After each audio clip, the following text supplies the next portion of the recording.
দেশের আইনশৃঙ্খলা পরিস্থিতি নিয়ন্ত্রণের পাশাপাশি বিভিন্ন ব্যক্তিকে ভাত খাইয়ে টাইমলাইনে এসেছে ডিবি কার্যালয় ও ডিবি প্রধান অতিরিক্ত পুলিশ কমিশনার মোহাম্মদ হারুনুর রশিদ। নেটিজেনদের মুখে মুখে ছিল ডিবি হারুনের ভাতের হোটেল।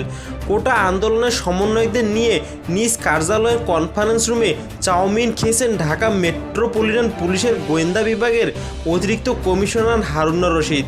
এর আগেও ফেসবুকে ডিবি কার্যালয়ে রাজনীতিবিদ, অভিনেতা, অভিনেত্রী সহ বিভিন্ন পরিচিত মুখদের নিয়ে একসঙ্গে দুপুরের খাবার খাওয়া বা নাস্তা করার ছবি শেয়ার করেছেন হারুনুর রশিদ। তবে খাবার খাওয়ানোর বিষয়টি একটি সৌজন্যবোধের বহিঃপ্রকাশ বলেই মনে করেন পুলিশ কর্মকর্তা হারুনুর রশিদ, কিন্তু এর পিছনে যে লুকিয়েছে অন্য কিছু। ডিবি হারুনকে যখন 10 দিনের রিমান্ডে নেওয়া হয়েছে তখন তিনি বলেন, আমি ভাতের মধ্যে বিষ দিয়ে সমন্বয়কদের মারতে চেয়েছিলাম, কিন্তু প্রধানমন্ত্রীর আদেশে তা হয়নি।